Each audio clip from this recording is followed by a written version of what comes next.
What's good, ladies and gentlemen? Welcome back to the Smooth Vision channel. Here to bring you another wrap-up and preview of the next couple weeks in the NFL. Fucking week number 9 actually just ended. The Cowboys beat up on the Giants 37-18. No surprise there. In New York, of course. Well, New Jersey, technically. The Texans kicked the Jaguars in the face in London. It's funny because London has the stadium and has the fans for a franchise, but if they were given the Jaguars franchise, those fans would quickly withdraw their fandom in London, just like they did in Jacksonville. The Steelers beat up the Colts surprisingly, all because Colts kicker Adam Vinatieri missed a game-winning field goal from, I believe, about like 20-30 yards or something. Rare miss for him. I think his career might be over. He's missed quite a few this season. Not a good look for the Colts. Somehow, the Dolphins won a game. You're not exaggerating. The Dolphins actually won a game. They beat the Jets 26-18. If you need any more evidence that the Jets are trash, this is probably it. I had a feeling the Dolphins would maybe win 1 or 2 games this year. They got their first win against an equally trash team in the Jets. To be honest, the Jets might actually be worse. And then we move on to Philly, where the Eagles beat the Bears 22-14, and I would say the biggest life lesson from this game, Mitchell Trubisky is not the answer at quarterback that the Bears were hoping. Unfortunately, the Bears need a franchise quarterback because they have the defense, they have the running game and the weapons, but Mitchell Trubisky is not the quarterback that they were hoping for. And unfortunately, at 3-5, tanking is probably a little too late to tank because there's some teams that are worse than they are. But I'm pretty sure the Bears will probably be in the hunt for a quarterback likely next season. If not next season, maybe the season after that when they can actually tank and get a top draft pick. But we will see. All I know is Mitchell Trubisky, not the Bears' answer as starting quarterback. In the surprise of the week, the Chiefs, with a backup quarterback in Matt Moore, beat the Vikings 26-23. The fact that the Vikings lost to a backup quarterback says a lot. Kirk Cousins puts up 3 touchdowns, has 220 yards, but still not enough. Dalvin Cook didn't even touch the end zone on the Vikings' behalf, so that probably contributed to the loss. Not to mention, Matt Moore is the mother of all game managers. The man put up a performance in which he didn't need to do too much and did just enough to win. Going to Buffalo, though, where the Bills kicked the trash Deadskins in the face 24-19, not even 19-9. This was the starting debut for quarterback Dwayne Haskins, who was picked in the first round by the Redskins. Unfortunately, though, even though he threw for 144 yards, the man didn't even touch the end zone. It's a fucking shame. The Redskins are likely not going to go anywhere, and considering the fact that Trent Williams apparently had cancer, and the Redskins essentially told him, walk it the fuck off, that goes to tell you how cursed that franchise is. Not to mention, they essentially desecrated Native American lands and Native Americans in general by calling the team Redskins, which is technically a racist term. But anyways, the Panthers beat the Titans 30-20, and the biggest piece of news from this is that Cam Newton essentially is done in Carolina. Now that the Panthers have Kyle Allen, 232 yards, touchdown, and a pick. Even though he essentially has one loss, he has been on a roll, man. He has been winning and winning and winning, and I think the Panthers have seen enough of him to say, okay, he can develop, he can be a franchise quarterback for us in the future. Cam Newton, you're shot, you're beat up, and your days as Superman are essentially over. So expect Cam Newton on a different team next year. He was just placed on season-ending IR, so he will never play again for the Panthers, and this is likely his last year. The Seahawks needed overtime to beat a trash Buccaneers team 34-40. Jameis Winston, despite 335 and 2 touchdowns, could not wrap up a win once again. That defense sucks, and that offense is abysmal. It was a good game, but not enough for the Bucks. They were short. They never touched the ball in overtime. The Seahawks just took it down the field and fucking beat them with ease. In one of the more exciting games of the whole week, though, the Raiders beat the Lions, narrowly beat the Lions 31-24 in a game where both teams needed a win. The Raiders got it. They are now 4-4, actually about to play the first game of week number 10 on Thursday night against the Chargers. More on that later. But this was a good game, though. Both quarterbacks, Matt Stafford threw for 400 yards. Derek Carr almost threw for 300. Narrowly came close to that.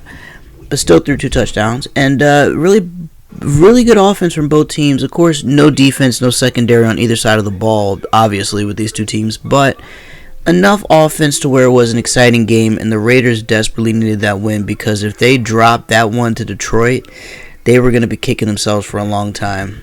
And as for Detroit, well, 3-4-1. They're pretty much going to be the bottom of the NFC North, if I'm going to be honest.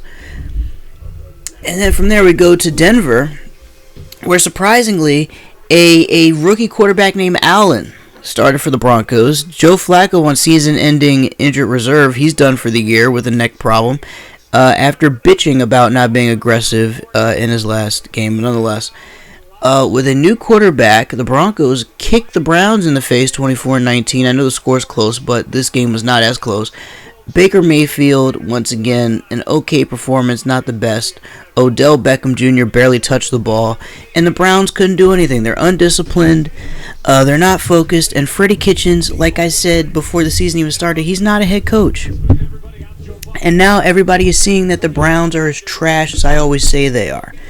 A lot of people I knew bought into him as well, but I'm telling you, that franchise will not go anywhere. Just mark my words.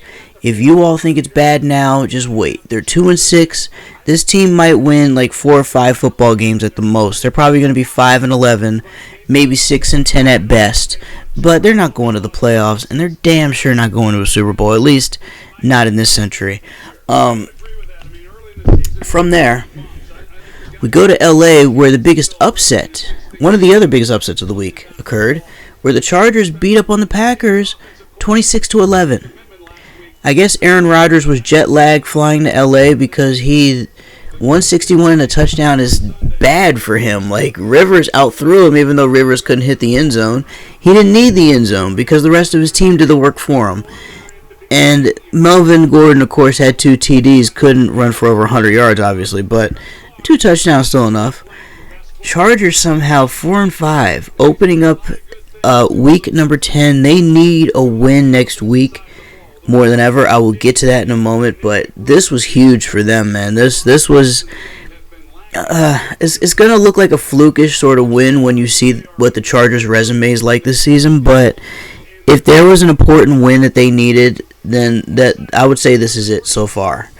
Them beating the Packers, not expected. But I gotta say, game of the week though, the Ravens surprisingly kicking the Patriots in the face. If they didn't spot them 10 points due to turnovers, this would have been a 37-10 beating, but instead it was a 37-20 beating.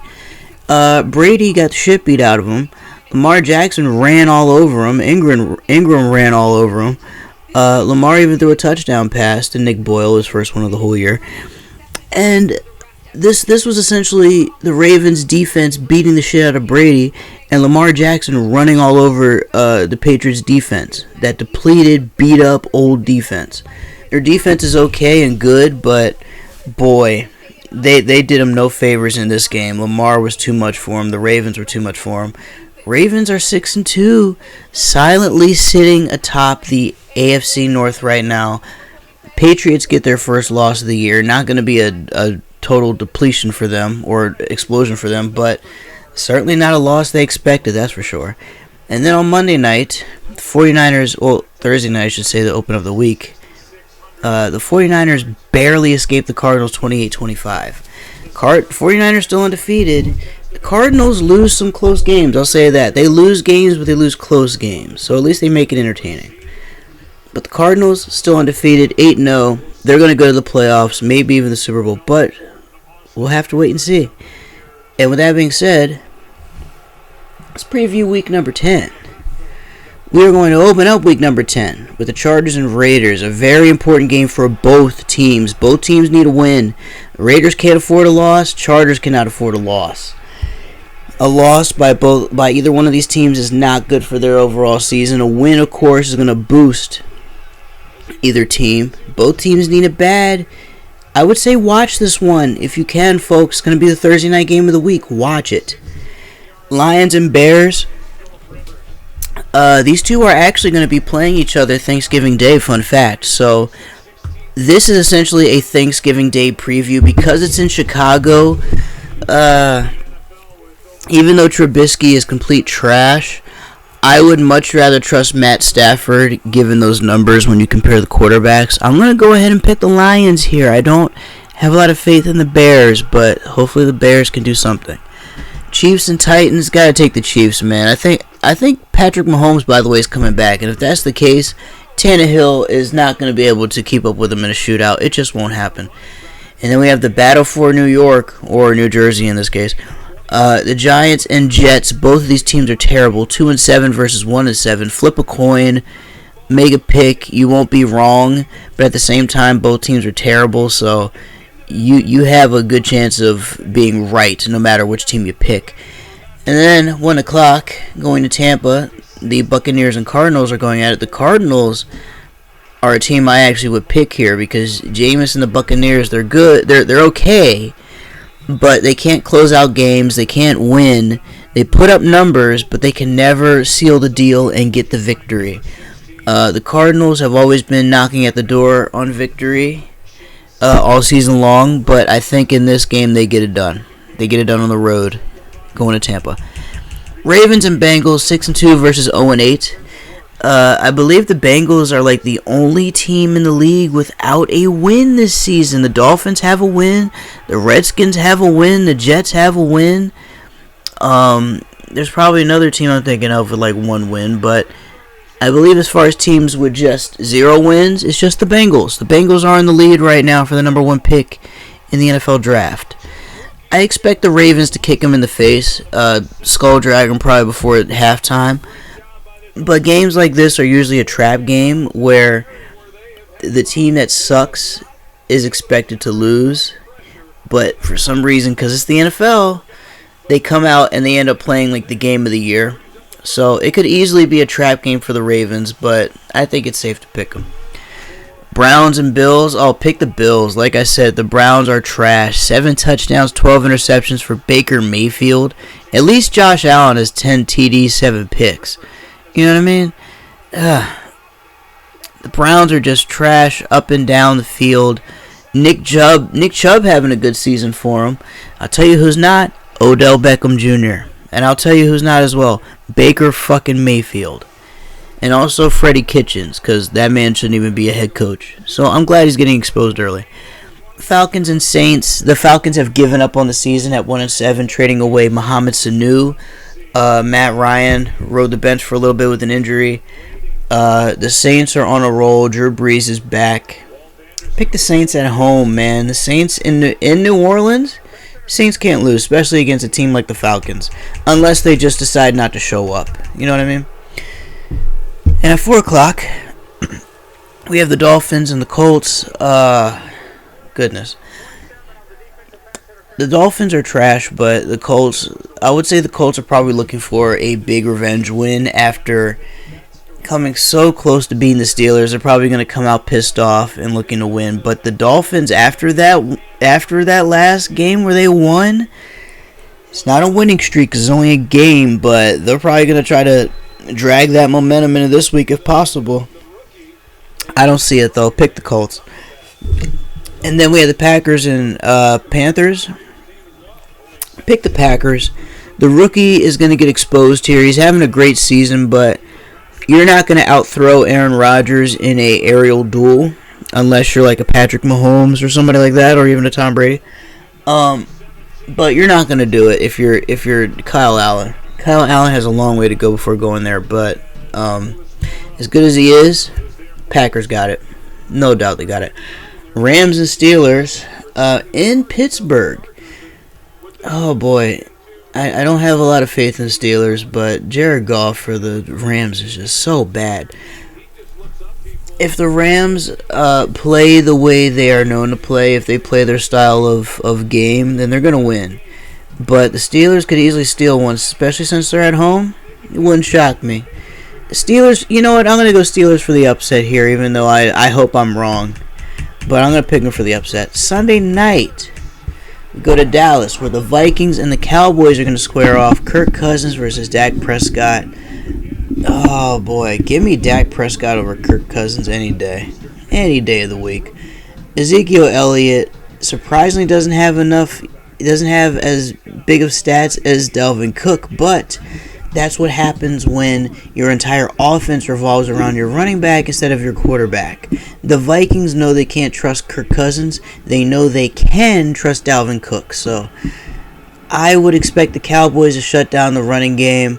Well, at least attack the running game. And as far as Kirk Cousins goes, they can neutralize him. He sucks.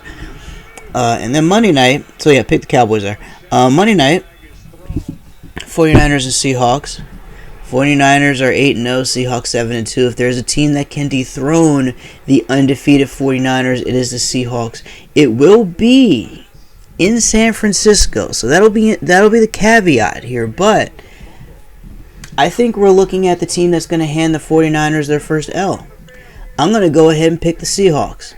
I'm going to pick the Seahawks over the 49ers. The 49ers will make it a great game, of course, but I think Russell Wilson's going to pull out some last-minute magic and pull out a W for the Seahawks. And, folks, with that being said, I want to thank you for hanging out. I want to thank you for going through the whole wrap-up and preview with me.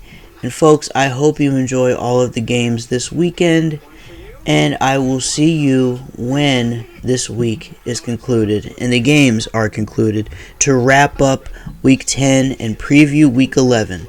Folks, enjoy all the festivities this weekend. I will see you soon. Peace.